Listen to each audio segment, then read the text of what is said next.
Blog Talk Radio.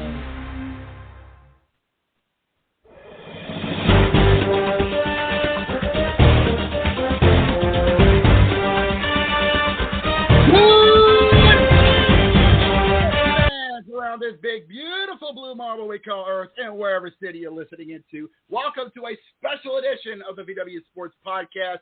It's not only happy hour, it's before Thanksgiving. We got something special tonight. We're gonna give you everything you need and then some, and probably tomorrow you'll be sleeping in your bed, passed out from the turkey. But anyways, I am one of the hosts.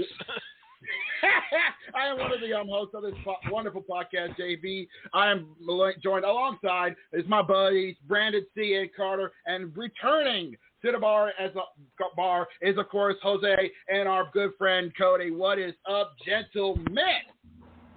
Oh, man. I'm ready to get crazy right now.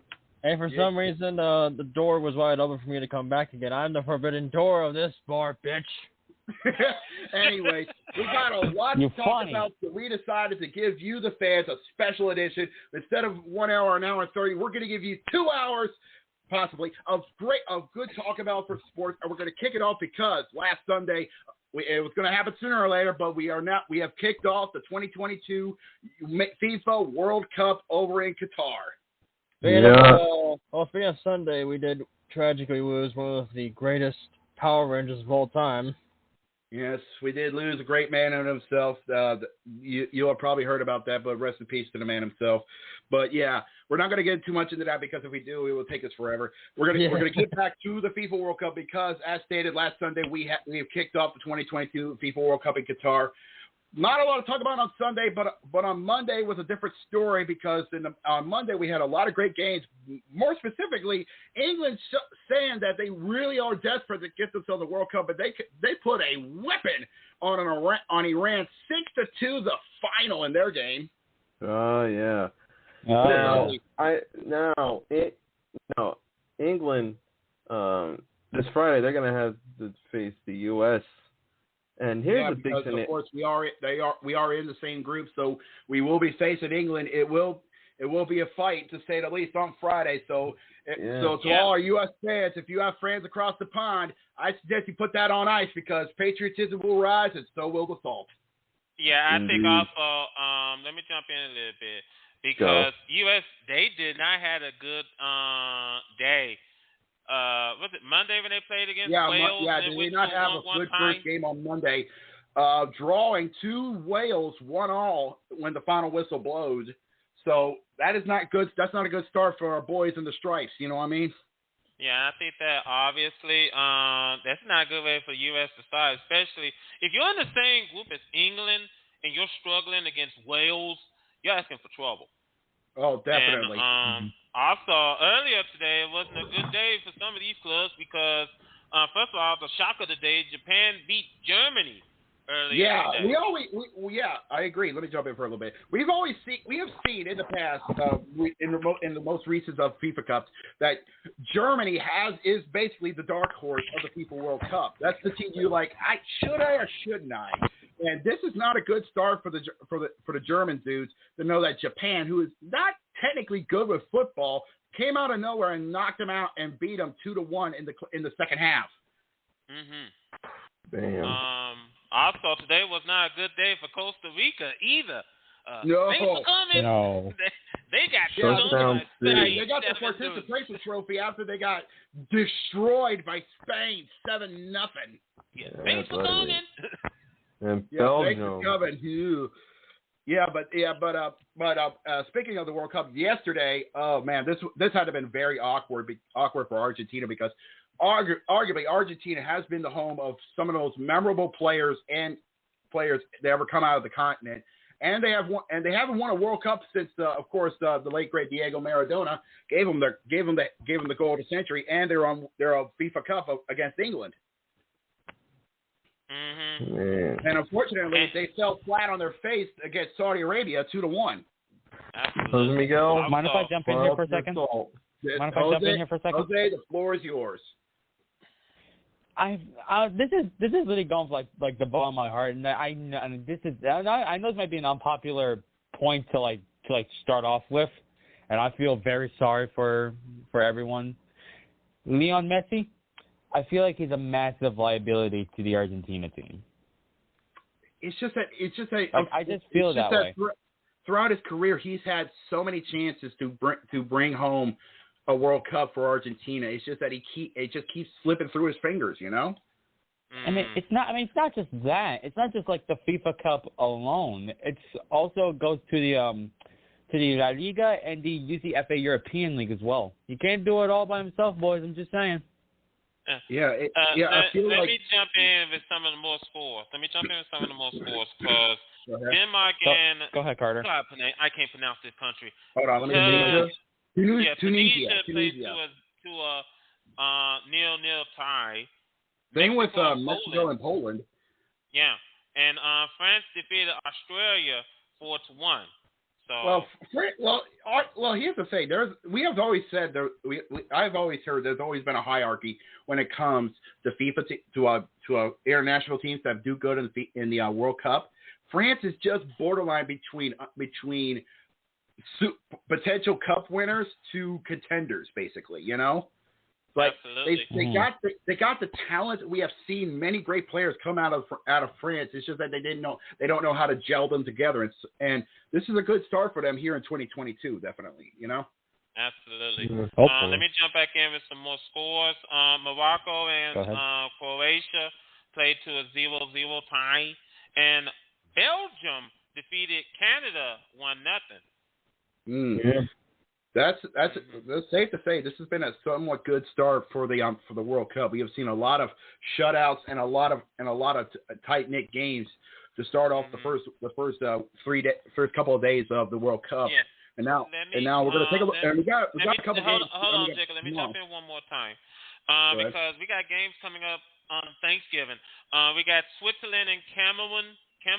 There you go. They're playing. Yeah. We also got Uruguay and South Korea, they're playing, as well as Portugal and Ghana, and Brazil versus Serbia. I already know. Yeah, before. and we already know. History has shown us that Brazil is basically the safe pick in your pool for World Cup champions. They've won 5 World Cups in their history. At least. Just about. Yeah, and safe to say they're basically it's I know they're going to be there. I know they're going to dominate. So it's a safe bet option, basically, you know. But yeah, doesn't feel like that. Sorry, Carter. Go ahead. You can go ahead, Carter. Go ahead, Jose. I'll wait till you're done. Okay. Doesn't it feel like the Brazil's cheating a bit? Are they? Because we have seen many times that FIFA has tried to take a look at some countries' players to see if they are under the needle or something like that, you know. Yeah. I mean, it's either that or just the refs are just having eyes for decorations. Calling unfair on how do I put this? Unpopular calls. There we go. Yeah. That's what we're doing. FIFA and controversy go hand in hand like peanut butter and jelly. We have seen many times over the history where an infamous play or call has came out. Like I said, the aforementioned Diego Maradona before his goal of the century. We all know about the infamous hand of God moment, you know. No. Now, let me say this real quick, because if we talk about FIFA, we're gonna be here all night long. We got Netherlands, the Netherlands and Ecuador, they're tied for the lead in Group A. 3 points. England is leading Group B. With the Wales and the U.S. tied for second with their 1-point draw. Same thing in groups. Basically, it's the same thing in Groups C and D. Group C, Saudi Arabia is leading with Poland and Mexico with their draw, and then Group D, France is leading with Tunisia and Denmark with their draw. But then we get to Group E. This is where things get a little interesting because both Spain and Japan are tied for first with 3 points each. So if the tiebreakers does affect, then we might be going for maybe goals for or goes against possibly, and that could lean in Spain's favor. Absolutely, and Belgium is leading Group F. And I believe the Groups G and H, they will get started tomorrow. Yeah, groups G and H will be starting tomorrow morning to be exact. So if you're up, burning the midnight oil, you got a chance to watch some group G and H soccer over on Fox Sports. Yeah, especially if you're making that dressing. Mhm. You know, it's funny. It's funny that you mentioned that because here's a bit of a scenario that could happen between England and the U.S. because we know England. It's possible that they would win, but at the same time, I think this is a bit of a must-win for the U.S. because on the 29th, they have Iran, and England, they got Wales. So if you're the U.S., the history between the history between England, Wales, Scotland, and Ireland are not pretty sights to behold, honestly. Yeah. Let's. Okay. I think we got what we needed out of the World Cup. We'll let that go. Let that stew. Let's shift gears here and head down to the ice because we've had some great. We have had some crazy stuff going on in the NHL. Let me jump in. Let me jump in because we're seeing the hottest hockey team we have seen in a long time. Who would have thunk it? The New Jersey Devils have won 13 straight games. That's a franchise record right there.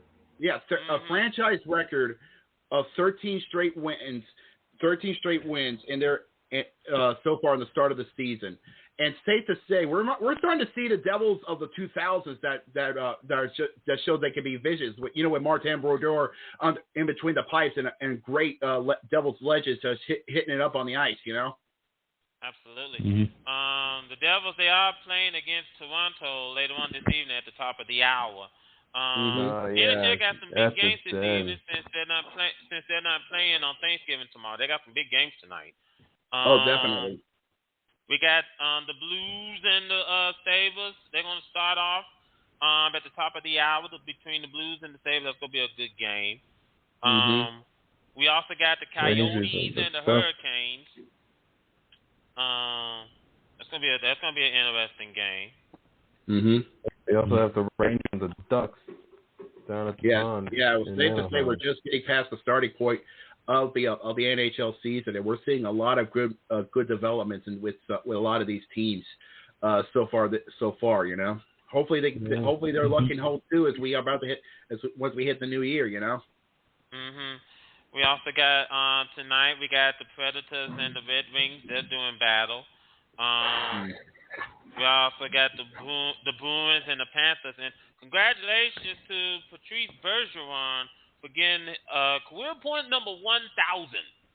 Wow, his 1,000th point. That is rarefied air, to say the least, in the world of in the NHL.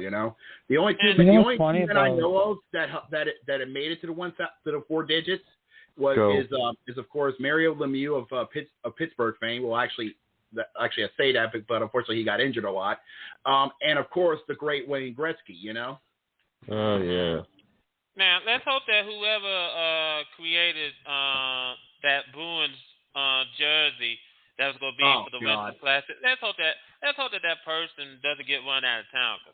As we know, Boston. May I jump in on this? Go ahead, Jacob. I was going to say. So as we know, Boston is scheduled to host the 2023 Winter Classic. I do believe either are they going to do it at Gillette or at or somewhere else because I know Boston. Well, actually, no. They can do it at Fenway. I forgot about Fenway. Yeah, they're scheduled for the Winter Classic next year, and unfortunately, somebody accidentally let loose their design for the Winter Classic, and it got leaked on the internet. And well, if you saw it, you said the same thing a lot of us said, and that's simple. 3 little letters: Whiskey Tango Foxtrot. What the? The game is at Fenway Park, Jacob. That's what I thought. Yeah, but when you saw those jerseys, you immediately thought in your head, who in their right mind went with this? Yeah, hold on, Jacob. I got a caller. I got a call. Let me go ahead and bring him on into the bar. There you go. Let me go ahead and bring him on into the bar. Bring him on in. I'm here, gentlemen. Louis! Louis! Come on in and have a seat. Yeah. Good to have I'm you. here. Yeah, we were talking about the NHL and the hiccup Boston did accidentally leaking their Winter Classic jerseys for next year. Oh boy. Yeah. No, that's the only thing bothering them because the Bruins are just too hot to handle right now. Yeah, too hot to handle. It's too cold. 17-2. Yeah, it's safe to say. I was about to say, let me jump back in. Because the Bruins and the Devils, red hot right now.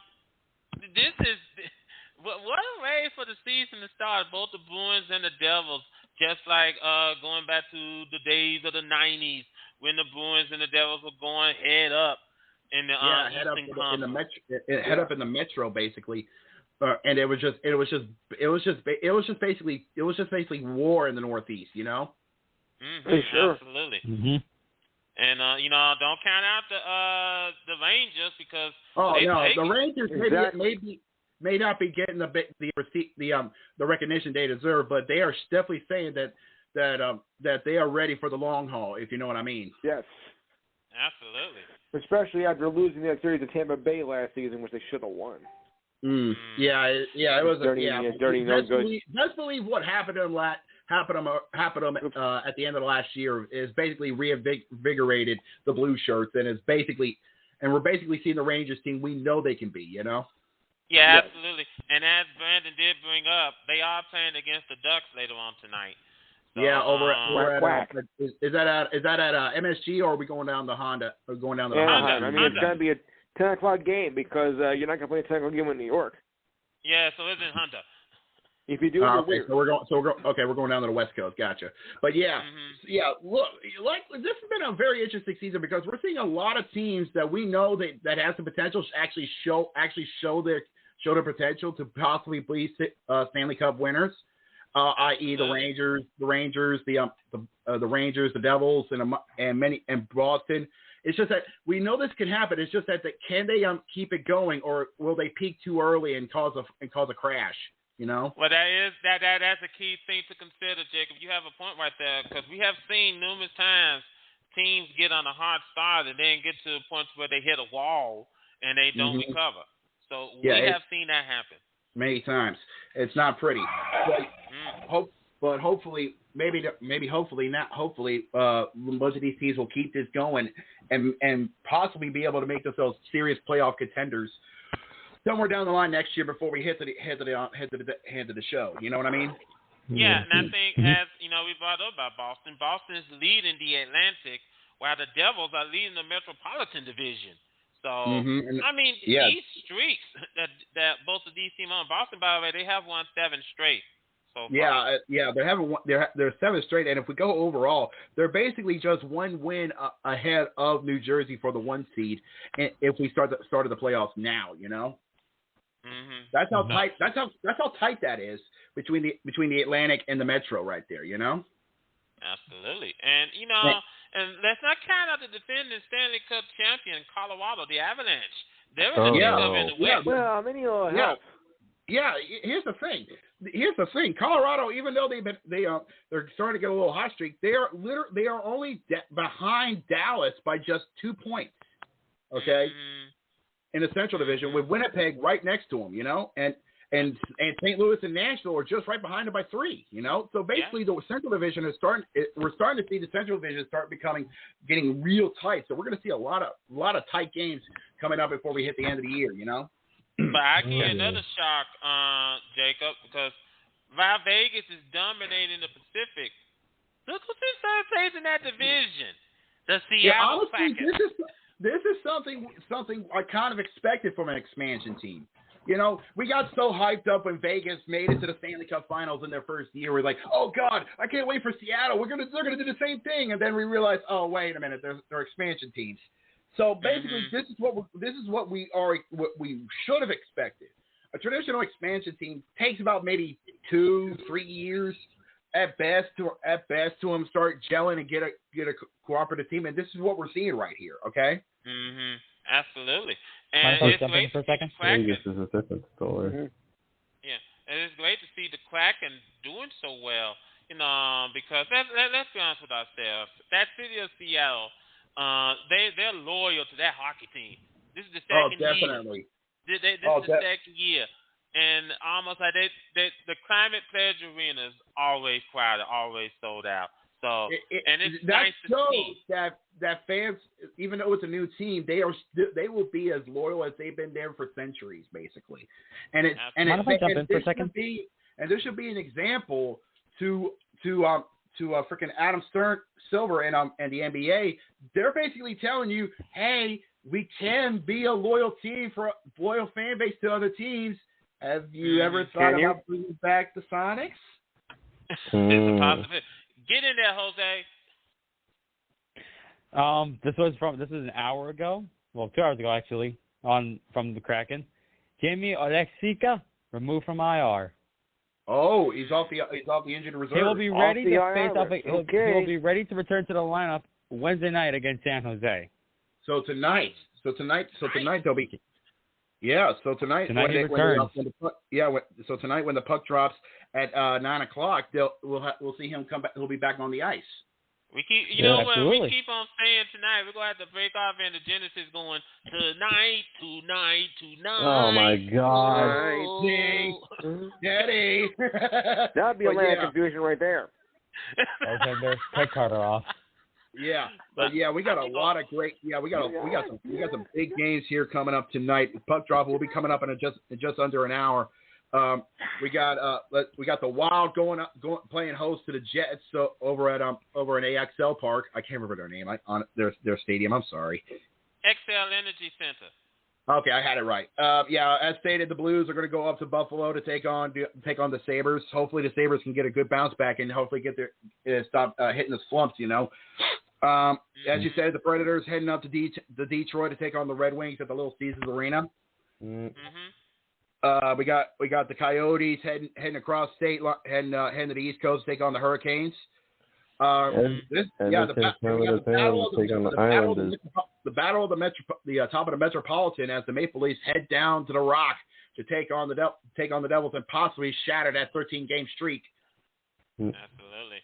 We also got the Flames and the Penguins. They're going to do bad at the top of the hour. Pittsburgh is not doing so well at the moment. Yeah.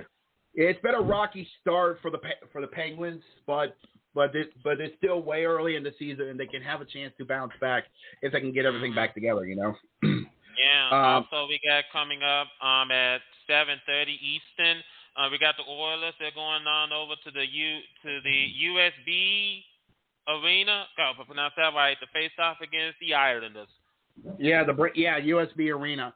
Actually, no, it's UBS Arena. Over at Belmont Park to face off against the Islanders. Mm-hmm. Then at 6:30, 7:30 Eastern, the Capitals will be playing host for the Flyers.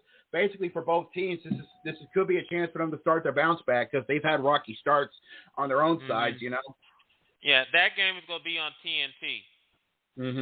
At 7:30, over in Big D at American Airlines Center, we will have the Dallas Stars playing host to the Blackhawks of Chicago. And speaking of the Golden Knights, they're playing host at T-Mobile Arena for the Ottawa Senators. Otherwise known to them as the Fortress. That game is also going to be on TNT. And then to finish it off, of course, the Kraken and the Sharks over at Climate Pledge. But safe to say we're just in the second month of the NHL season, and so far we're starting to see a lot of crazy developments happening. Jacob, you forgot one more game, Jacob. We got the Canucks and the Avalanche. You're right. The Avs and the Avs. Vancouver heading down to Denver at the Pepsi Arena. It's not the Pepsi Arena anymore. They call it. They call it the Ball Arena, but I've been known as the Pepsi Arena since I was a kid. So. Oh yeah, I don't blame you. The Avalanche playing host to the Canucks, trying to keep their lead. They're trying to increase their chances of taking the lead in the Central Division against the Canucks. That could be a good one right there. Yeah, we got a lot of great games going on around this sports world. Let's switch it up here a little bit. Let's head down to the college world. But before you say anything, I'm not talking about college football. Let's do some college basketball, actually. Oh yes. Because I thought that we have seen more than our fair share of upsets on that court. We have seen more than our fair share. Yeah, it basically just proves the point that in college basketball, there is no such thing as a sure thing, you know? Mm-hmm. Yes, I was about to say, speaking of basketball, the NCAA has given Las Vegas the Final Four for 2028. Yeah, and I think they're going to do it at what happens there stays there. You ain't kidding on that part. So they're going to do it at. I remember correctly, they're going to do it at Allegiant, right? Or are they doing it at T-Mobile? I think the chances are they're probably not doing it at Allegiant because T-Mobile? it's a big crown. Yeah, they're doing it. They're having the semifinals and the championship game at Allegiant Stadium. Okay, gotcha. Okay, fair. Mm-hmm. Okay, thanks. But yeah, a lot of crazy things. I just got the nerves. We've had a lot of upsets happening on the courts as a couple for the past days. You know? Now, let me bring up this score because we got the Maui Invitational Tournament going on right now. Arizona is leading Creighton 59 to 52. In the second half. Started in the second half over on ESPN. Yeah, the Maui Invitational. It's funny how you mentioned about the upsets. I hate Creighton now. The Buckeyes have done that. They upset at Texas Tech 80-73. Yeah, they did. Taking down number 21. We got there's a lot of crazy things going on in the world of college basketball, including tonight at 6:30, my LSU Tigers, currently 5-0, mind you, is going up to Kansas, take on Kansas State, the Wildcats of Kansas State. So that won't be televised. So I highly suggest Louisianians just hit Eagle 98 and keep yourself on the ears, you know. Well, we got Butler. They're playing against Tennessee in the. I'm gonna make sure I got this right. The Bad Boy Mowers battle for Atlantis. That's down in the Bahamas. Oh, the Atlantis battle. That's down in the Bahamas, if I remember correctly. Yeah, they're playing at Nassau. Yeah, Tennessee is the 22nd rank. And speaking of the battle for Atlantis, I know they got some other. Yeah, they already had another game earlier today. Number 3 ranked Kansas take down the Wolfpack of NC State 80-74 in that game. Also, coming up in the Maui Invitational later on is going to be Arkansas and San Diego State. That's going to be a good game. Arkansas is number 9 in the country, and San Diego State's number 17 in the country. Most definitely. I think I want to talk about this during the NFL section, so you guys keep going. Yeah, okay then. Smart man. We also got coming up in the Cancun Challenge. Man, they're playing in Cancun, Mexico. We got Auburn and Northwestern. Both teams are 5-0 so far this year. So interesting. As let's switch gears a little bit here.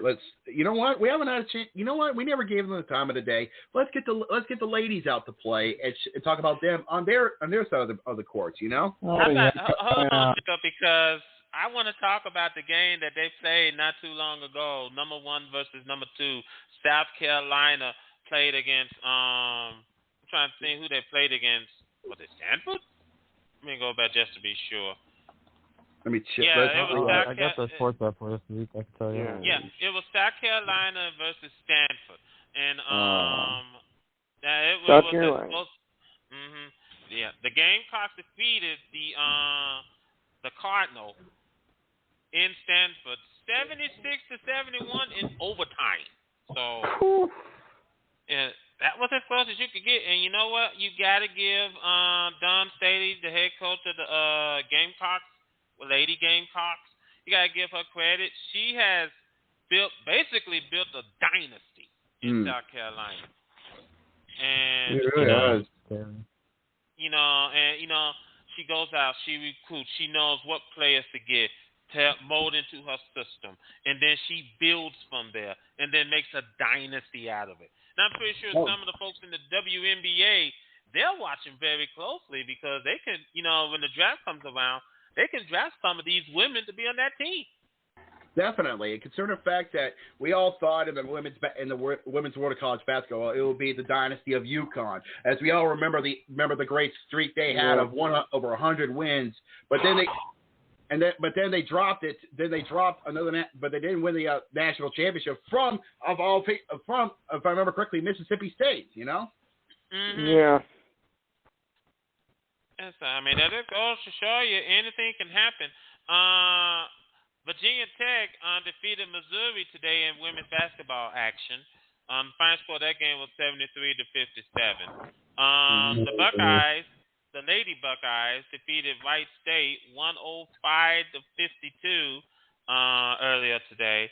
And we got coming up at the top of the hour, we got the Lady Utes of Utah going down to Ole Miss to play against the Rebels. No. Flip it. It's actually the Lady Rebels going up to Salt Lake City to take on the Lady Utes. Okay, then thank you, Jacob.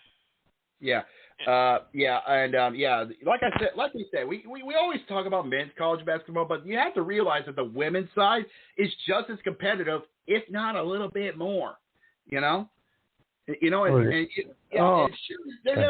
have any big dynasties, but you might be surprised of how good they can play. You just gotta watch, okay? Don't be bored out because they can't do dunks or all that shit, that flashy. But they are key on the fundamentals. That's what makes basketball so good. If you can stick to the fundamentals, you could do amazing things. Okay? Absolutely. Now, let's shift gears and stay on the court and go to the NBA because Kyrie Irving came back Sunday. Yep, it's now official. Kyrie Irving is back off suspension with the Brooklyn Nets. God help us. Too bad they couldn't come to win. Yeah. Everybody's thinking, they're going to win. They got their ass kicked. Great. No. Oh, God. Honestly, guys, honestly, and I know I'm probably not going to make somebody mad, but I said that, the Nets are good without Kyrie Irving because basically, at least in my opinion, Kyrie Irving is basically a distraction at this point. Basically. And the thing of it is that at some point, Eric Bischoff said, sometimes controversy is good. Controversy is good sometimes, but not this time. Sometimes, not all the time. Yeah, especially after what Kyrie Irving, made anti-Semitic remarks against Jews. Now he did apologize, and I guess that was enough for the Nets to bring him back. I just think that honestly, in my opinion, especially how the Nets are so far they're still pretty much a dumpster fire. But all they did was Kyrie tried to quell the dumpster fire with water, but the problem is he didn't have a hose or a fire extinguisher. He just had a little bucket. Yeah, that's not good. That's not enough. He did apologize, but I can't say the same thing for Adidas. Yeah, that deal with Adidas is still dead. I don't think that they're going to come back to it anytime soon. I will say something. Last weekend, while on this program, I talked about how the Indiana Pacers were going to win last week's game, and they did. They won.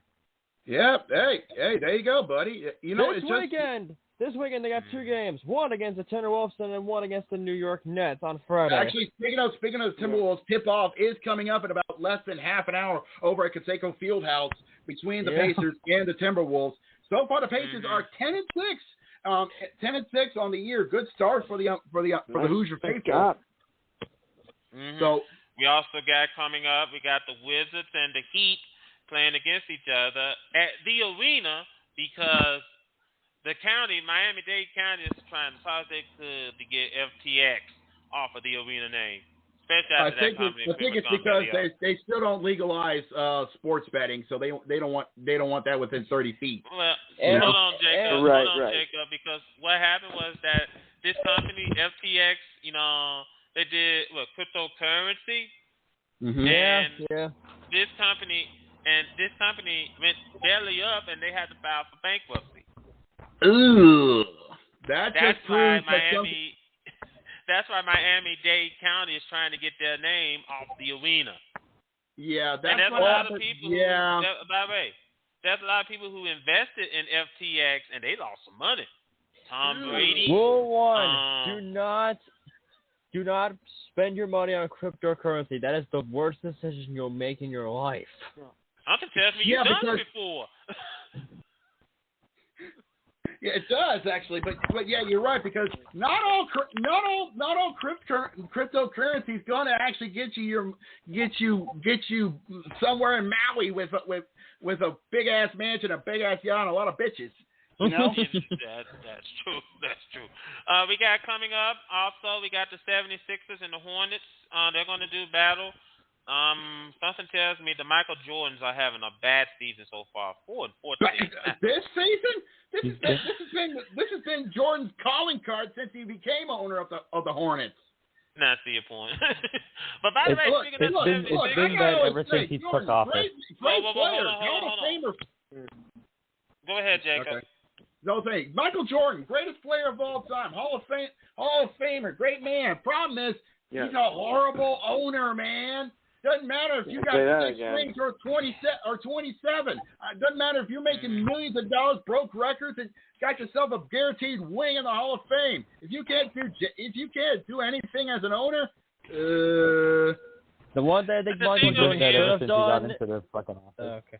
I think Michael Jordan should have just owned the Chicago Bulls. Well, let me say this real quick. Let me say this real quick because obviously Michael Jordan has not learned from when he was with the Washington Wizards.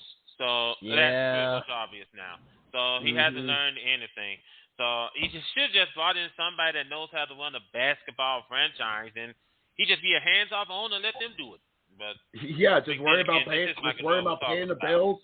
Worry about paying the bills and signing the contract. That's about it. And keeping the lights on in the building. That's about it. Other than that, you just. Yeah. Also, so we got safe the to say that Trailblazers Michael and the Jordan's Cavaliers. micromanaging? Yeah. We got the Trailblazers and the Cavaliers. That's coming up later on this evening. That's a good game right there because both teams are having great starts so far this season. Only one game separates each other with the Trailblazers and the Cavs. So this has been a good start for them, including Portland, considering the fact they got back Damian Lillard. We all said that they were going to have issues because they only got one star power, but they might be doing something we don't know, you know? That is true. Also, we got the Kings and the Hawks. They're doing battle at the State Farm Arena. The Kings, who would have thought that the Sacramento Kings are 10-6 right now? If you told me at the start of the season that the Sacramento Kings were going to have a great start like this, I would actually slap you in the face and call you a liar. Okay, because history has shown us that the Sacramento Kings are in fact a dumpster fire. But now I feel like I should be slapped because I didn't know the Kings were playing 4D chess on us. We're playing checkers and they're playing chess. 3D chess, mind you. Yeah, the kind of chess you see on Star Trek, the original. Yeah. Freaking, they're like this is something that's been like what it feels like been years in the making, and we're just starting to see the effects. And now they're like, okay, so basically saying this is our time now. We got the Mavericks and the Celtics. They're going to do battle. Boston is having a season. What a duo in Tatum and Brown over there. Man, that isn't a shock, honestly, to see Boston. Honestly, this is something that should not be a shock because we have seen many times whenever a team goes through big tragedy during a season, something magical happens, and you just see them go on an amazing hot streak, and it just patrols them. fuels them all the way up to the playoffs. You know. Yeah. Absolutely. The dumpster fire is taking their show north of the border. The Nets are going to play against the Raptors at the Scotiabank Arena. Yeah, well, I wouldn't call it the fire as a. For I Toronto, wouldn't say that yet. But for Brooklyn, yeah, you can arguably say that they have a slow start, but you know what happens when teams get a slow start in the beginning. True. You're not wrong there. If they can, it's true. We have seen, history has told us that whenever a team has a slow start, they usually will pick it up right before the end of the year and really kick it in the high gear once we hit past January. You know. Oh yeah. Absolutely. We got the Bulls and the Bucks. They're getting ready to play at 7:00 Central, 8:00 Eastern. That's gonna be an interesting game. That's gonna be a good game. We're gonna see it. Someone's about to give it a say something. I thought someone was gonna give it a say something. We got the Nuggets and the Thunder. They're gonna play at the Paycom Center. That's gonna be interesting. Hey, I'm beginning to hate these arena names. You ain't kidding on my part.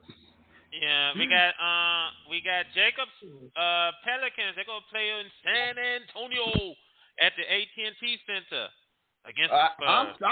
I'm still impressed with my Pelicans. The fact that they had a start like this, 10-7 on the year, and they're still going strong. I never thought I would say this, but a lot of these teams have been playing the long game, and we just didn't notice it. Well, you know, I think that also, especially with the news coming out of Memphis that Ja Morant is injured, he's week to week. This could be a golden opportunity for the Pelicans to take advantage of it. The Mavericks haven't done that already. Here's my question with the Pelicans. Yeah. Is Zion going to be healthy enough for this game? That's a good question. That is a good one. Can Zion Williamson stay healthy for this game against the Spurs? I'll say this much. If he does, I think Jose Miguel has one word to describe Zion. And that is? He's a freak. He's a freak. Fair enough. He probably might get ready to freak out. Let's freak the chic. Well, I'll leave that alone. Yeah, please. We got the Pistons and the Jazz. They're gonna do better. Man, Detroit just hit the wall, and for some odd reason they haven't come out of it yet. And here's a crazy part. Utah. Ever since they traded away Rudy Gobert and fucking Donovan Mitchell, they still find a way to have a good start. I feel like when they got rid of those two, I feel like they opened up some breathing room to get some good farm players. You know. Absolutely. They're 12-7, so. Yeah, I mean, probably what they did. We spoke about this last week. Probably what they did, they probably might, since they traded away Gobert and Mitchell, maybe what they did, they allow some of the other players to step up their game, and not to mention probably free some room on the cap table. So it's surprised they're doing this well. The final game of the evening is going to be the Clippers and the Warriors. The Warriors now, this is a Jekyll and Hyde team. This team is 7-1 at home, but they're 1-9 on the road. So that just shows that they love their good old home cooking. You know what I'm saying? This is a Jekyll and Hyde kind of team, and the Clippers are having a good season thus far. Which is weird. I mean, for the second straight year in a row, the Clippers are having a better season than the Lakers. Go figure. I feel like what's wrong with this picture? Wait till the later half. Things will flip around. Point. If they can keep up with this, then we'll actually start having to talk the conversation of them possibly finally getting rid of the stigma that is they're LA's other team.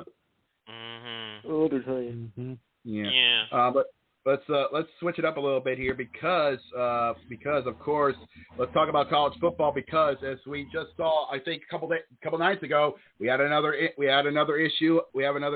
release of the college football playoff committee. Last night. There we go again. Yeah, and here's what the top 10 is as of today. At number one is the reigning defending national champion Georgia Bulldogs. At number 2 is the Buckeyes of Ohio State. At number 3 is the Wolverines of Michigan. All I'm saying is once we get to Saturday, lock down the doors. I'm gonna lock mine down. Yeah. At number 4. Honestly, this has been a long time coming, but the Horned Frogs of Texas Christian University has the 4th spot in the playoffs. And right behind them, on the outside looking in, this is a shocker to me, honestly, is my LSU Tigers at the number 5 slot. Surprised? Why? They've been doing it all year. Here's the thing, Louie. I actually said this on the podcast that I wasn't expecting this season, man. Really? No, I was expecting Brian Kelly to actually give us maybe a good above 500 season and possibly a good bowl game. I wasn't expecting us knocking on the door of the fucking playoffs in the first year. Why don't you tell us how you really feel? The LSU Tigers Bartender, cut Jacob off, please. I said the LSU Tigers are 9-2, and I mean the Tigers are having a season which not too many people was expecting. But here's my question though: out of the first 4 rankings from Georgia, Ohio, Michigan, and TCU, which one of those 4 teams, since we have 3 weeks left, which one of those 4 teams will get their first loss? You know what? That will be happening this Saturday because we are going to have Michigan and Ohio State do battle in the rivalry at the Horseshoe. Someone's going to lose that game. Oh, definitely. Yeah. We are going to be seeing blood on the field this Saturday between the Buckeyes and the Wolverines, because not only is a division title on the line, not only is a ticket to the Big Ten championship on the line, but a possible shot at the college football playoffs is on the line. Oh yeah. If that doesn't add tension to that game, I don't know what will. I tell you guys what also, because that's gonna be a good game between it's gonna be a good game at the Horseshoe between Michigan and Ohio State. That's gonna be a tough battle. One of those 2 teams will lose their first game of the season. One of those teams is going to punch their ticket to Indy, while the other team is going to be on the ground crying. Probably be on the outside looking in. Yeah, pulling us all single and saying, "It should have been me." Here's another crazy thing. This week, it's inner city destruction when it comes to college football. It's rivalry week. Yeah. Can't get better than that. It's rivalry week because I know with number 2 and number 3 undefeated, that's going to be a battle now for sure. Oh, definitely. All eyes is going to be on Columbus. Best believe. Yeah. Oh, yeah. Here's a crazy part here. Let me jump back in. Let me go ahead and jump back in because I know tomorrow night it's going to be the Egg Bowl between Mississippi State and Ole Miss. So Battle of Mississippi. That's not going to. And the Iron Bowl Saturday. Oh yeah, between Auburn and Alabama. We also got South Carolina and Clemson. All right, it doesn't have the same impact as it did a while ago, but it's still a great rivalry game. True. Yeah. We also got Georgia Tech and Georgia. Yeah. Clean, old-fashioned hate. Yeah. Words right out of my mouth. That exactly sums up this rivalry. That's the name of that rivalry game. It's just that because we've seen Georgia just go to town on Georgia Tech, but it wasn't too long ago when Georgia Tech was stomping on the Bulldogs. Yeah. Yes. Now, Friday. Do you think this is different? It's a possibility. Friday, we got Baylor and Texas. Oh man, the Baylor Bears against Texas. Okay, that'll be good. Also, we got Arizona State and Arizona. Go do battle Friday too. The Battle of the Desert right there. Yep. Also on Friday, we have the 16-ranked Florida State Seminoles play host to the Florida Gators. Oh, the battle for the Governor's Trophy. History has shown us that when Florida and Florida State lock horns, it gets ugly. Absolutely. Yeah. Also, we got NC State and North Carolina. They're playing Friday too. Oh God, the Battle of North Kakalaki. That's man. What rivalry week? You gotta love it. We also got the Civil War. We got Oregon and Oregon State. Oh God, Lord. The Battle of Oregon. And don't forget the California. I don't think there's going to be any love in Cali because the Golden Bears. Because Golden Bears, Bruins. Come on. Oh God, Cal and UCLA. Yeah. Yeah, that reminds me. LSU better live up to their ranking both are doing good this Saturday. year. Yes, I said LSU better live up to their ranking Saturday because they're going down to College Station to play against Texas A&M. Yeah, the Aggies are waiting for us this Saturday. And I got a question. Go ahead. I got a question. I wonder how many fans are going to stay for Texas A&M's game because we saw this on Twitter over the weekend. Texas A&M Stadium, Kyle Field, was full. And then, by the time the game was coming to an end, the stadium looked almost empty. People were packing up and getting the heck of them up out of there. Mm-hmm. I mean, man. They're having a season they would love to forget. Notre Dame, by the way, they're playing against USC this weekend, too. Strong turnaround this second half of the season. Too bad it's a little bit late than they, get into a major bowl game. But they've improved over the last few weeks. Yeah. I can give you one team that is hoping to recover from what happened to them last week, Tennessee. Man, I've seen monkey stomps, but this one takes the cake and what South Carolina did to them. Not too often you see a South Carolina team put up 63 points against Tennessee, but that's what happened. Yeah, it was bad. It got so bad that believe it or not, they were scoring so much they ran out of fireworks for their touchdown sellies. Yeah. So Tennessee, they're playing against Vanderbilt this weekend too. So Vanderbilt, by the way, on a winning streak. They're turning around. You know what? We said this before the season got started, and the Vanderbilt's head coach, he said that he, like as if for someone trying to say, he's saying this is gonna be the best college football team in the country. What happened there? About that. Yeah, sometimes you gotta be careful what you say. There's a saying, make your words short and sweet because you might have to eat them later. Yeah. So even though Vanderbilt's on Vanderbilt is on a 2-game winning streak, they did beat Kentucky and Florida, but speaking of Kentucky, they're playing host to the Louisville. Oh God, the Battle of the Bluegrass State. Yep. Yeah,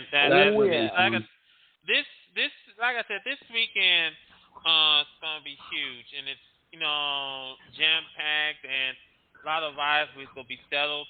Now, I do believe sometime, probably either next week or a week after, it's the Army Navy game. Yes, the annual season finale. Yeah, December 10th. The 10th of December will be of course the season finale, as is tradition. The Army Navy game. When is that? Where are they going to be playing it at this year? Honestly, I think it's in Philly, but let me check just to be sure. Yeah, it is. Too. You're right. Yeah, it is. I also mean my backyard wasn't big enough. hey, shit happens, Shit happens, When you got a game like this, it's always the season finale. You always see the big shit man and the Black Knights duke it out, and then after that, they become allies on the front lines. It's a season just to enjoy and have fun. That's the game where you just have fun with it, Yeah, and we still remember those chants. Go Army, beat Navy. Go Navy, beat Army. There is Army beat Navy. That game is steeped in tradition because, and that's I'll take Army over Navy any day. Let me jump in real quick because Navy is doing a salute to NASA on that game because they have the helmets, saluting NASA by having an astronaut on it. So that's nice. I thought it was a nice fitting for them to do that. Hey, they always pull out some really cool tributes for the Army Navy game, Mm-hmm. And and there's always been memorable moments, Who could ever forget the streak Navy had whipping Army in the Army Navy game, Mm-hmm. Yeah. Absolutely. Now let's go ahead and shift gears, gentlemen, and we head out to the NFL, and we got 2 streets to go through. We gotta go through Injury Avenue, and then we gotta take a turn over at Bench Boulevard because. Yeah, but before we do that, before we get to do that, Cody sent me some messages on Twitter, and I hate to say this, but honestly, I don't care. Jerry Jones, your pass is coming back to say hello. Because we've just received word from some reliable sources that Jerry Jones was not the best friend you could have in Texas, because when he was at Central High School in Little Rock, actually not Texas, in Arkansas, back in 1957, he was one of those who was against segregation. What? Oh. Yeah. Huh? This is it's trending on Twitter. His past is coming back to haunt him. People are calling him a racist. Yeah, this is actually from the Washington Post. So we've now found out that Jerry Jones was one of the guys on the side of the fence that didn't want segregation in his high school. And this was at the ooh. Well, I'm going to say time out for a second, because this shouldn't come as a surprise, considering that Jerry Jones didn't allow his players to kneel during the national anthem. So this should not come as a surprise. Yeah. But man. But that's just the tip of the iceberg. From what I've been reading. He does know that he was in the photo, and he hasn't apologized for it. And he said, and I quote, that on that day he said he was as mischievous and scared to death, but not clear how. Unfortunately, this proves the case that all people says that your past will come back to haunt you, either in the good way or bad way. And for Jerry, ew. Wow. Ooh, that's not going to be a good future for him. So, let's go ahead and dive into. Let's get out of this mess, because honestly, the longer we stay in here, the more ugly it gets. Yeah. But let's go back to the NFL. But yeah, like we said, we're going to start off on Injury Boulevard because, oh God, that injury bug is ruthless. Injury bug and benching Boulevard. Yeah, but the injuries are just as bad because, from what once again, Matthew Stafford was out for the Chiefs game. He wasn't only in concussion protocol, but it's not a concussion that was worried about. It's a neck injury. Yeah. Oh boy. So he's out for this upcoming game. So, yeah, and it's not just there. Aaron Rodgers has been playing with a broken right thumb since the game in London. Okay. Okay, and it's not just all. Yeah, and not just all. Also, Sean Robinson, defensive tackle, tore his meniscus and is out for the season. He's just been having surgery today. Okay. Yeah. Well, also, Justin Fields says he has a separated shoulder. So God damn! I've heard of. Well, I know you want to play to the fullest amount you can get, but there's a time and a place, my man. Well, here's the thing. Let me say something about this real quick because this ought to be bells to Roger Goodell. Please get to natural grass as soon as possible because the injuries are beginning to take their toll here. I mean, to get to the point where you have to reserve an entire wing at General Hospital just for the injured players. Because this artificial turf is not working. I don't care what people say. Oh, but it's easier for drainage, so we don't have to worry about putting sod every 15 minutes. Yeah, but unfortunately, all the injuries are outweighing it. And that's really, really unfortunate. And like I said, this ought to tell the NFL something. Now that like I said, they've been saying we're for player safety, we're for player safety, we're for player safety, and yet the injury list is beginning to take their toll. The injury list is beginning to look like a whole new team. Considering how many players are getting hurt. You worry about safety. Well, here's an injury list. What are you going to do about it, Goodell? Ball's in your court, dumbass. Yeah, because and it's frustrating. And and the funny part about it, some of the NFL players they were saying, because we know that the World Cup is coming to the U.S. in 2026. Yeah, something like that. It's going to take place in I know L.A. is one of them. Philly? Here too. Philly? Yeah. I know. I've heard. Yeah, Philadelphia is another one. And was there a third? I think. Louis just said New York. Meadowlands. Where? Maryland? The Meadowlands. The Meadowlands. Oh, the Meadowlands. Okay, New Jersey. Gotcha. Yeah, if the World Cup doesn't make you realize that natural grass could be the way, especially with almost all these stadiums have somewhat of a way to actually let in light get into the field, either with a retractable roof or an open stadium. But I know MetLife, they're getting ready to switch to natural grass. Yeah, MetLife is taking the first steps to move back to natural grass. They can't do that because they are an open stadium, so they can't get the sunlight. And it barely rains over in New Jersey, so they don't have to worry about that. The only thing they only have to worry about is snow, and that's a rare occasion of itself. Absolutely. Yeah, it really is. Just because of the freezing cold that we'll have over here. Yeah, the only thing they got to worry about is the cold, and that's about it.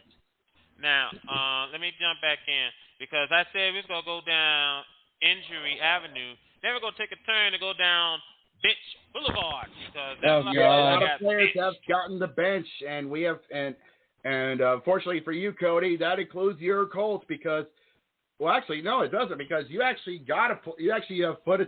put a young player off the practice squad onto the main squad. You've gotten safety Trevor Denbo onto the 53. So it's the Jets that one of the Jets players that got benched. Yeah, Zach Wilson is benched. Now the thing of it is what a surprise! I think Zach Wilson was expected that to happen. Let me say something real quick. Now, I was asking myself when I saw the story. I asked myself on Discord. The Jets lost over the weekend to the Patriots in controversial fashion, by the way. Before we go with Zach Wilson, we got to talk about that. What happened to the Jets? They got screwed out of that game with the Patriots. Considering the fact that the Patriots. The referees did not see a blatant helmet-to-helmet on the punt return, which gave New England the walk-off win. Okay. And allowed them to score the game-winning touchdown, returning the punt for a game-winning touchdown. And now, the thing of it is just football. And I posted this weeks ago to ask, what's the worst way to win a football game? The worst way. The worst way to win? I can actually answer that easily with just 2 words. No call. Yeah. No call. Yeah, because we all remember what happened on that game. Oh yes, I'm not you're angry. not gonna let go what happened between the. I'm not angry. Saints I don't know what you're talking about. I'm not angry at the fact that the refs screwed us out of a possible second Super Bowl. I'm not angry. No, I'm kidding. Wait a minute, about the whole Aaron Rodgers injury. Didn't he injure his toe last year? But the announcers was like, there is nothing wrong with Aaron Rodgers. Yeah, but I think he's just quietly drinking a bottle of scotch in his home. So okay, hold on. Go ahead, Jacob. Yeah, but as I say, the controversy in the NFL goes hand in hand. I mean, we have all seen controversy with at least someone, a team we know we follow with. I mean, lest we forget what happened with New England and Spygate or Deflategate for that matter. You know? Oh. Mhm. Absolutely. Or Seattle and Hail Mary against the Packers on Monday Night Football. Oh my God! When they have replacement referees and one saying incomplete, the other one saying touchdown. Or the Falcons versus the Buccaneers. Oh yeah, that call. Can we not talk about that?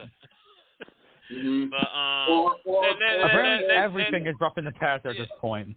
Yeah, let's steer back to the topic. I think that, I said, I asked myself, did Zach Wilson deserve to be benched? Well, I don't know. Zach Wilson said he was expected of that.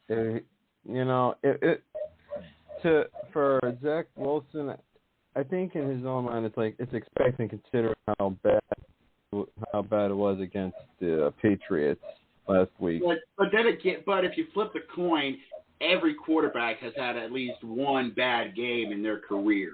You know. That's true.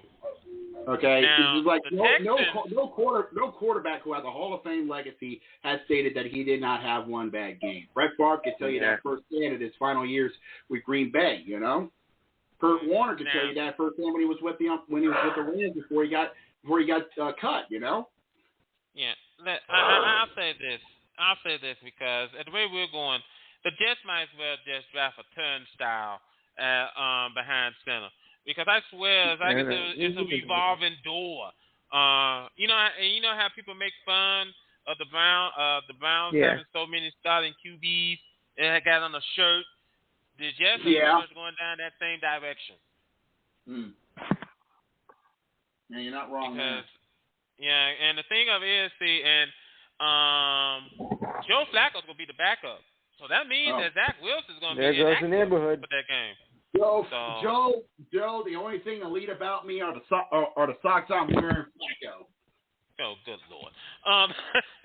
Good. You know I'm right.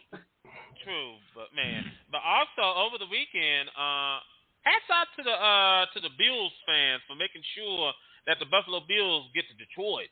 Because that shows the good side of NFL fandom, because when Buffalo got hit with the worst snowstorm in recorded history of that city, over 12 feet in 1776 snow hit the Buffalo area, the fans decided, you know what? If we're going down to Detroit, we're going to make damn sure the team gets there without any issues. And every last one of them got out shovels or snowplows and made sure that those buses got to the airport. Mm-hmm. Yeah. The Detroit Lions are heroes. No.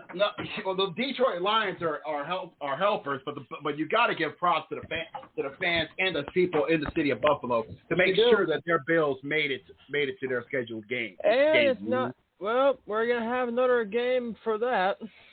Well, I'll get to that later. Yeah, we'll discuss that later.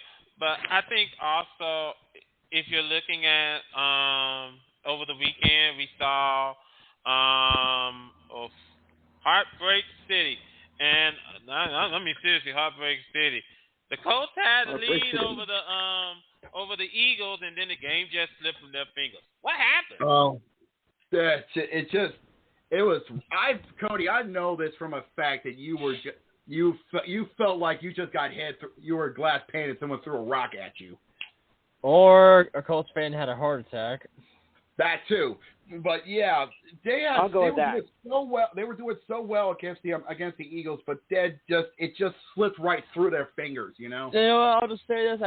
I just say this, like Matt Ryan Why the living fuck did you thought that you were still playing in the Atlanta Falcons? Yeah, let it out, buddy. Let it out. It's all right. You choked a 16-point lead. There you go. It's all right. It's all right. We're here for you. Let it out. Bartender, get a heavy drink for Cody, please. Yeah.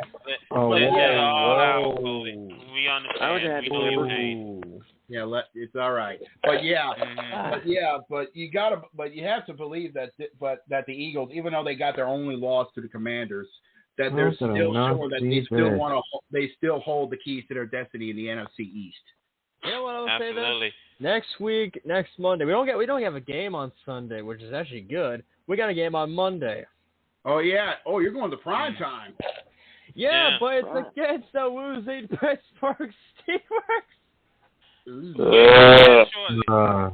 to that shortly. Before you also, can I jump in real quick? Go ahead. I gotta go down to the Connie Mart for a second. I'll be right back.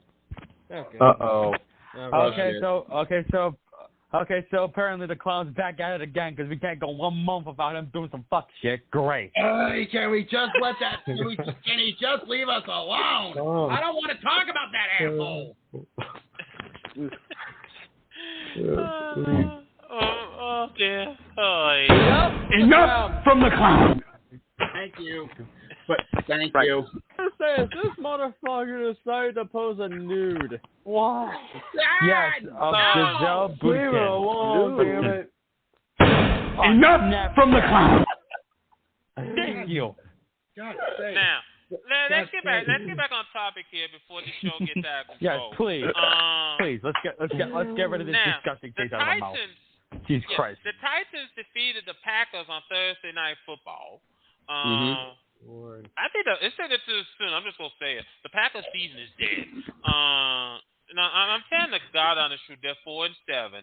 And I'm just gonna say it. The Packers season is dead at this point because what is going on out there? Because Aaron Rodgers is throwing it to nobody and just out there. No wide receivers whatsoever. I mean. And you gotta question what's going on, what the Packers are doing at this point. I mean, we know pretty much. You think that was a slaughter? How about what happened when the Vikings took on the Cowboys? That was a slaughter. That was a slaughter. You could tell the game was so bad. Yeah, I was gonna say you could tell it was so bad. CBS had to change it. Yeah, mid-game. That's how bad it is. Yeah, I kind of want to. Downhill. Oh God, I want to see Stephen A's reaction to Mondays. First talk. Oh my God! I mean, 40-3 was the final score, and like y'all said, the game was so bad. CBS decided to do the Heidi Bowl. Move away from that game and go to somewhere else. You know it's bad when CBS decides to say, "Fuck this game." Fuck this game. Hey, Cody. We decided not to show this game because we were just bored out of our freaking minds. Hey, Cody. What? Your wishes have been prayers. Sports Ball just dropped 3 minutes ago. Yeah. All right. Let's get to it afterwards. Let's get to it after this podcast. Let's get to it after this podcast. But right now, let's move on. continue on with the NFL here. But I'm going to say, Jacob, how do you feel about the Saints beating the Rams? How do you feel about the Saints beating the Rams? I should feel ecstatic, but I'm not because, unfortunately, the hangover is being real hard on the Rams right now. Yeah, we got a rank. Might go this season. Ladies and gentlemen, welcome to the Rams Groundhog Day. It's a cycle. Yes, time out. Let me ask a question. Because I posted this on Discord, I think it was yesterday. But the question was asked, how do you grade your team? A, B, C, D, or F? And, I remember that. Yeah.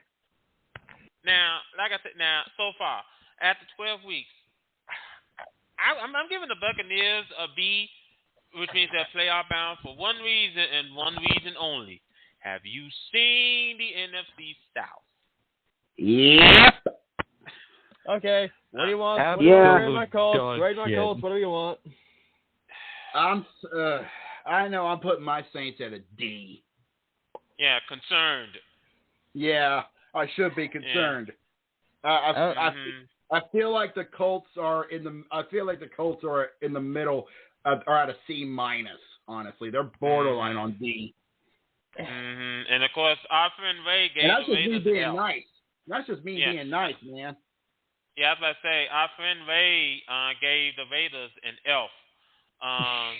Yeah. I'm still. They did beat Denver Sunday, which I make Jose very, very happy. But Nathaniel Hackett is still the head coach of the Broncos. I was about to say the same thing. It's 6:15 Central Standard Time here in Louisiana, and yet Nathaniel Hackett is still the head coach. I do want to talk about the Raiders because the Sometime McAfee show, they said, yeah, we have to keep Josh McDaniels because we're fucking poor. So you're telling me that when you go hold on, time out for a second. Idiot. Time for a second. Time out for a second. Can I get my 5 for a second? This one's all yours. So you're telling me that if somehow you hit the lottery, which is far away from now because someone won it in California, you still can't fire Josh McDaniels because you have to pay 3-4 times the salary or something like that, even when he's fired. Just to complete his contract. The Colts fired Frank Reich. You ain't got a good Jeff Saturday. There's a lot there. Yeah, but he's 500 for now. Yeah, things can change. But yeah, it says a lot when you win the lottery and you get Russell Wilson, but you can't get rid of your head coach because you're too damn poor. I think the thing of it is with the Broncos, and I'm still scratching my head, figure out what is going on, because I mean, I know Denver, they said, well, okay, we said this before the season got started. We thought the AFC West was going to be the Wild Wild West. And, this shows us that we don't know a damn thing about football. Because yep. The only thing we should have looked is the AFC East. That's what we should have looked both AFC and NFC East. Both Eastern divisions. Not out west. Both Eastern divisions and both conferences have teams. All of their teams are over 500. We've been fooled. We had the wool over our eyes. We should not have been looking out west. We should have gone to the East Coast. Oh man, here's what disturbs me. Here's what disturbs me about Russell Wilson: 7 touchdowns, 2,000 yards, and 5 interceptions. What the hell happened to you? That's what I like to know. Bad coaching. That's what it is. Bad coaching. That's it. Basically, you got, Josh McDaniels is still out there in Las Vegas. Y'all brought it up because the Raiders are too cheap. They can't fire Josh McDaniels because they fire Josh McDaniels, have to pay his contract, and they don't want to fire him and pay another head coach. So they just stick with him. Now, they are regretting letting go of Mr. Bissica, Speaking of firing, Cardinals fired assistant coach Sean Kruger after he grew up a woman in Mexico.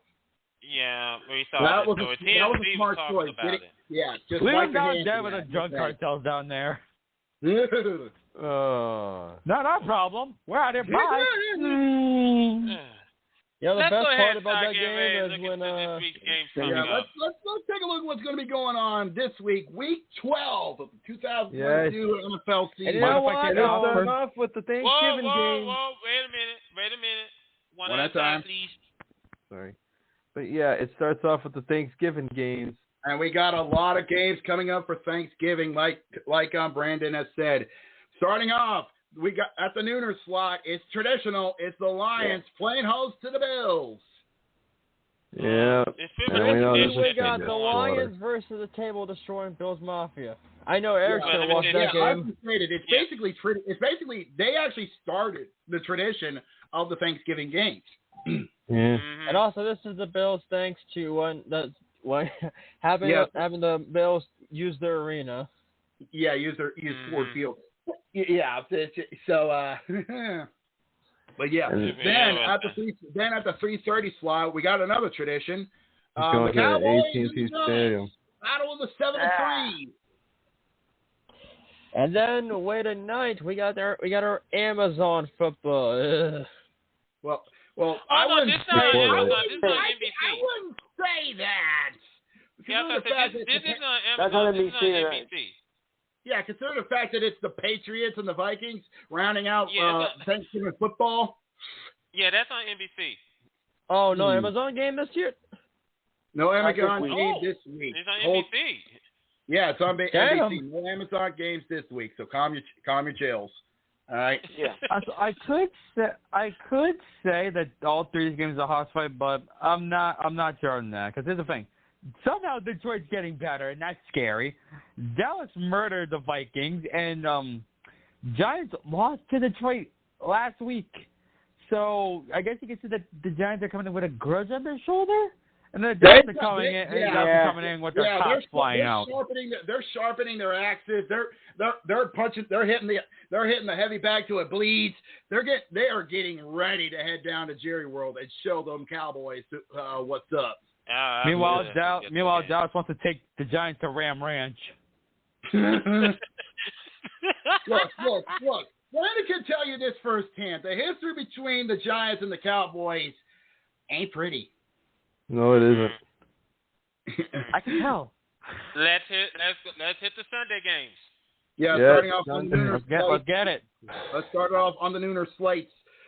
Starting it off, the Dolphins playing host to the Texans. Easy game for Tua and Miami. Not only that, but we also have the Broncos coming to town.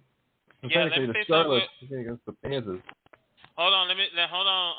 Let's back up for the Texas Dolphins game because the Texans may have changed their QB. So Darius Mills, whatever his name is, he's not starting. Nope. They made a QB change in Houston, so it's gonna be an interesting game with the Dolphins. Which teams are taking their bye weeks? Yeah, that's a good question. Oh no, none. Everybody the bye weeks are over for now. So that means if you think there's any bye teams for your fantasies, don't worry about it. Just get your team set up for the ride. Mm-hmm. Oh, can I say the one thing I will give you a word of warning. Keep your eyes on the injury list just in case if you have anybody on your teams. Yeah, the one good thing about the whole Monday thing was when Pentagon Jr. showed up and gave. I remember seeing that video. Yeah, he was there in Mexico City and he gave George Kittle a custom 49ers mask. And also, that's awesome. there was one person who wasn't in the games. Kyler Murray because he was playing Call of Duty. Well, I think he was benched because of injury issues. So, so yeah, but he has been activated for this week's games. So we will be seeing him to hopefully. Let me see if I can find him. He's going to be playing. Well, he's going to be playing host to the Chargers. Down the PlayStation, get on the field. Yeah, but yeah, let's continue down the Nooner slots. Carter, this could be an easy game for you. You're going up to the Factory of Sadness. Wait, I should change that. As the Buccaneers face off against the Browns. First of all, I'm not taking the Browns for granted whatsoever. Need I remind you, this is the same Tampa Bay team that lost to Carolina earlier this season. I think that it's going to be a very interesting game. We know Tom Brady is angry. Well, mainly thanks to... Enough from the clown! I was just saying something. What the hell? But I think it's going to be... I think Tom Brady's going to show out. Basically, I just see that this team, just like the Pittsburgh Steelers on the Big Ben, high-end talent comes in and wins the game. Speaking of Cleveland, their arena got broken into just because an asshole decided to take a joyride on a golf cart. This broke out with this. A fan somehow, some way, got into First Energy Stadium, hopped on a golf cart, and just took a joyride all over the field. No, it was actually a steamroller. Ripping it up. It was a golf cart, then a steamroller. Also, speaking about the Broncos, he still did some damage. Melvin Gordon has Hold on. I think that obviously, I thought that it looked like as if it was one of those progressive commercials. Yeah. All right, what's next? All right, next up on the slate, the Bengals of Cincinnati are going down to Nashville to take on the Titans. That could be a game to keep your eyes out on, you know? Well, also, I think we could see a running back duel.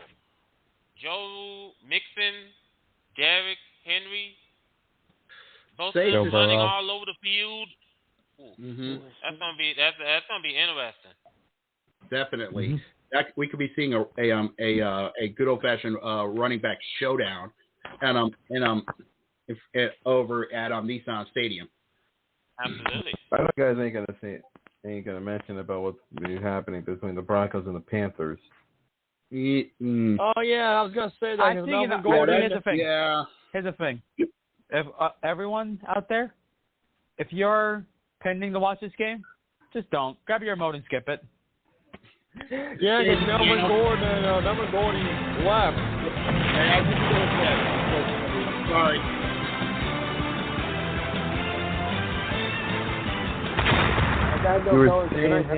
Game, okay? You're gonna skip it anyway because What were you saying, Keegan? Melvin Gordon left the Broncos, and he took to Instagram to, God damn it. He photoshopped himself.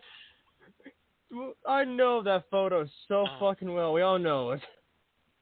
Okay, hold on for a second. Hold, stop for a second. Because we want to thank Louis for calling in and joining us on our show this evening. He just left.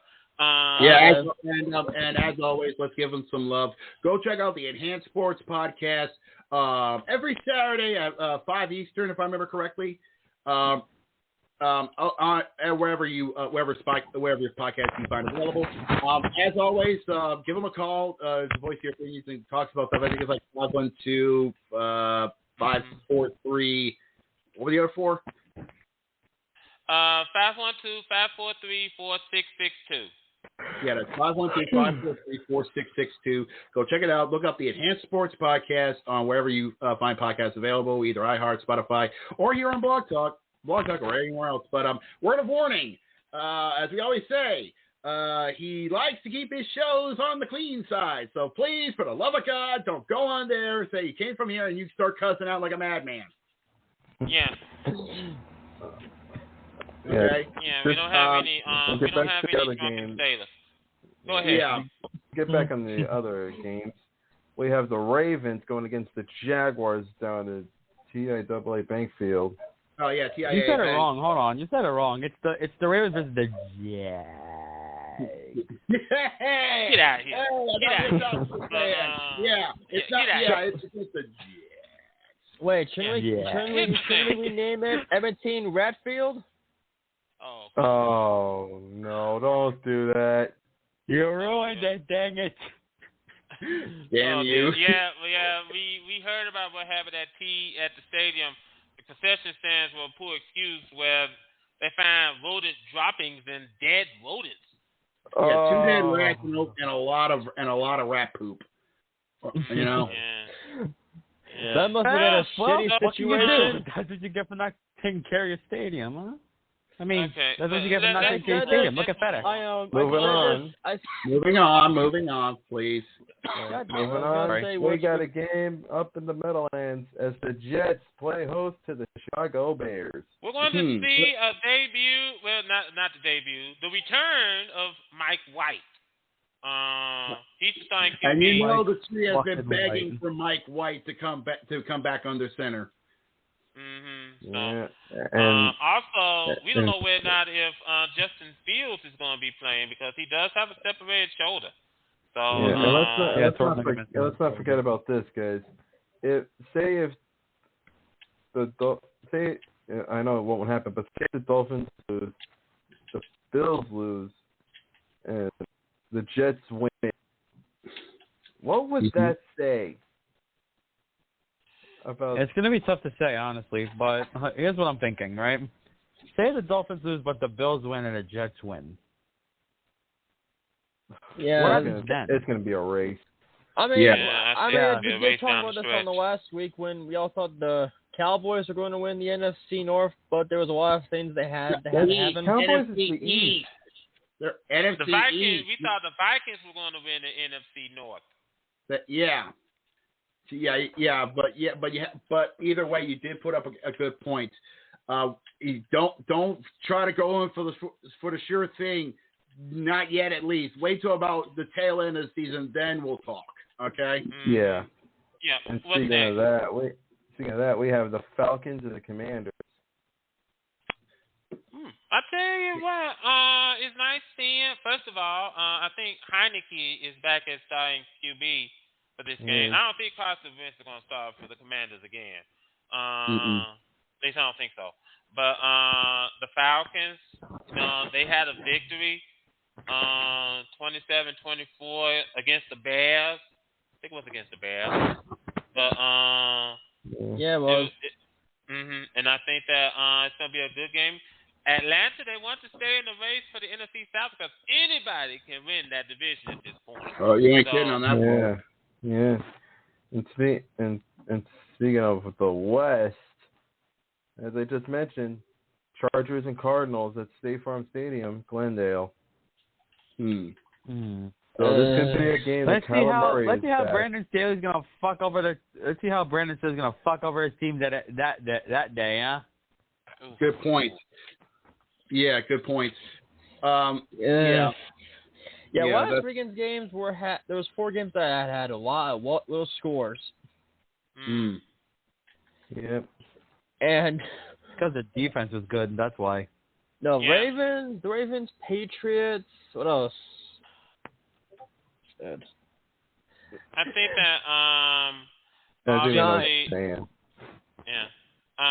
what's the next game?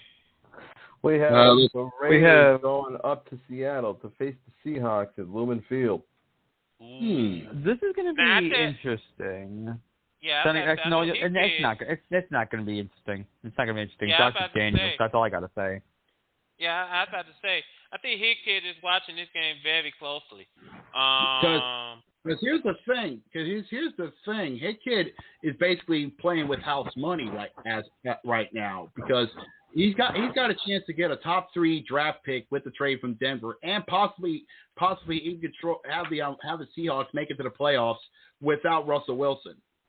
And also, they want to stay in the thick. They want to stay in the thick of it with the 49ers. So it's gonna be interesting. I think that the Seahawks, they're gonna beat the Raiders because they want to stay close with San Fran. So it's gonna be a good game. Yeah, and speaking of San Francisco, they're gonna play host to the New Orleans Saints. Yep. How do you feel, Jacob? Over at Levi. Think about your feelings now if you want. I don't know how to feel on this season, honestly. Honestly, I just feel like I just don't know, honestly. No. And before that, we have the Rams and the Chiefs down at Arrowhead. Rams hangover.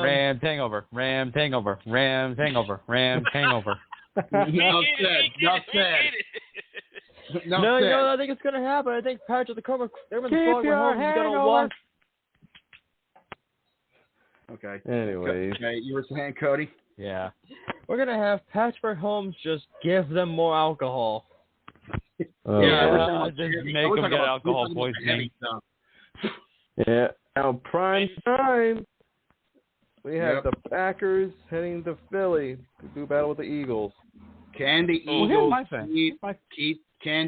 stay just one loss team, or will here's the thing. Somehow, some way, pull a miracle out of their ass and knock out and give the Eagles their second loss? Go ahead, Jose. Because it really doesn't matter if the Eagles get a second loss because they're still at the top of the East. It just matters with their next few games. You're not wrong. Yeah, one of them being their rivals, the Giants. Yeah. Yes, there's 6 games left for them. The stretch.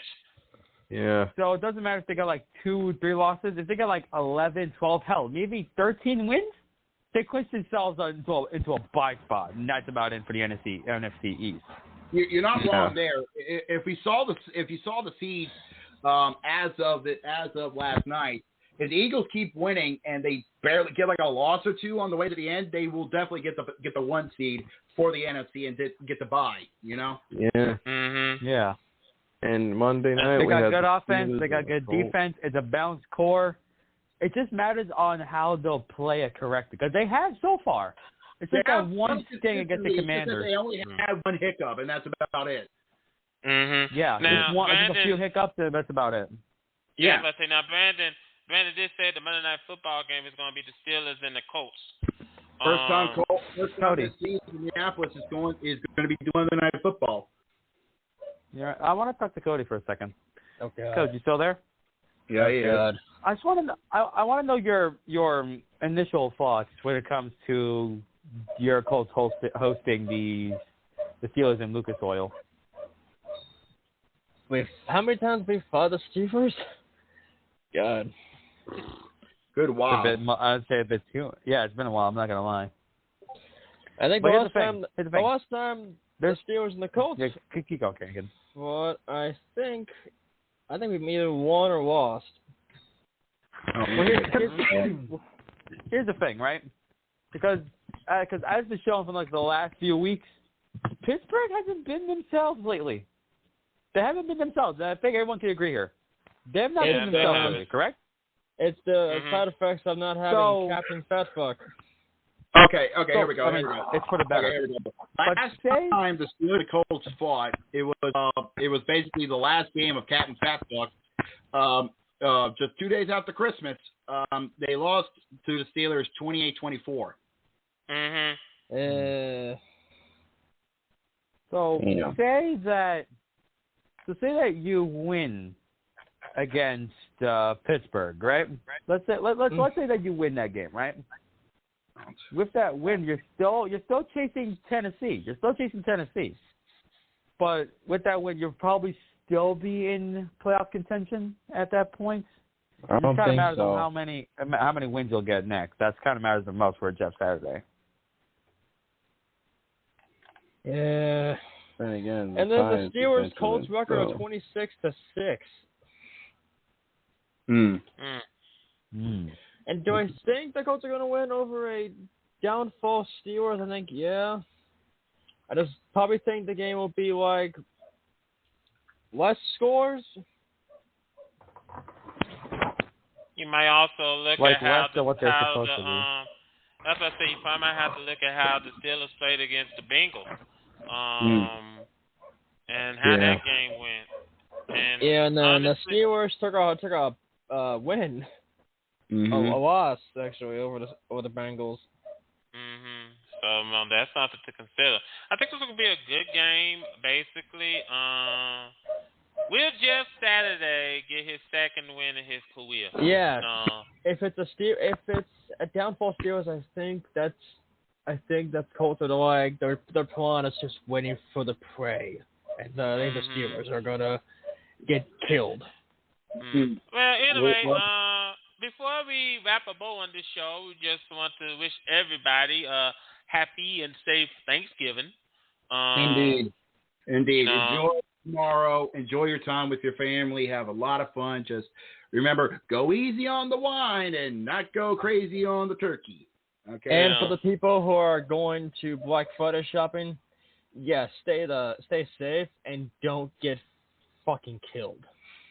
Please, for the love of God, Pete's sake. Stuff yourself, get into a food coma, and then get trampled at Walmart. Happy Thanksgiving. That says a lot, honestly. But but in all seriousness, from everyone here in the VWU Sports Podcast, we wish you all a very happy, a very safe Thanksgiving weekend, and have yourself a great time and be with your family, because that's what Thanksgiving should be. It's time to celebrate with your family, have great stories, watch some football, and have yourself a good time. And there may not be a VW Sports Podcast next week because CB over here has a doctor's appointment. Yeah, we will not be here next Tuesday.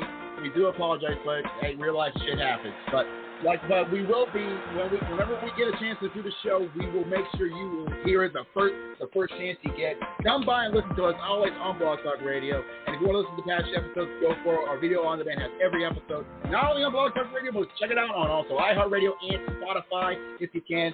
Hit the search bar and look up VW Sports Podcast. But as always, come check this out every chance we get. Whenever we get a chance on Tuesday, 7:30 Eastern, 5:30 Pacific, 4:30 Pacific, and listen to us. And you know what? Be like Louie. Give us a call. We'd love to listen to you guys. As always, 516-666-9955. Don't be afraid to ask. Come join us. Be like Jose and Cody on the Discord. If you want to be a guest on our show, let us know, and we will give you a chance to be here we'll save you a seat at the bar. I've been here for 2 episodes. I think I'm probably a permanent member here. I think we got ourselves 2 new members of the bar, and you know what? Honestly, that's what I like. Okay. But anyways, gentlemen, it is time to wrap it up, and it is last we can safely say the sports world is going to get a little bit crazy because international pride is starting to kick in.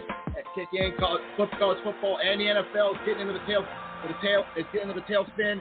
And we're going to be seeing a lot of insanity this weekend. So, stay at home and have yourself a good weekend for everyone. Wait a minute. Before we head off, it is Wednesday. And I think for wrestling, you know what that means. And in a couple minutes, it's Dynamite, baby. Oh, man. Yeah, like what he said. Let's not forget about that. As always, we will see you guys next time for episode 56 of the VWU Sports Podcast. For everyone here, we wish you all a safe and happy holidays. We will see you guys next time. Good night! Yep. See you on it is next last week call of the after all. week.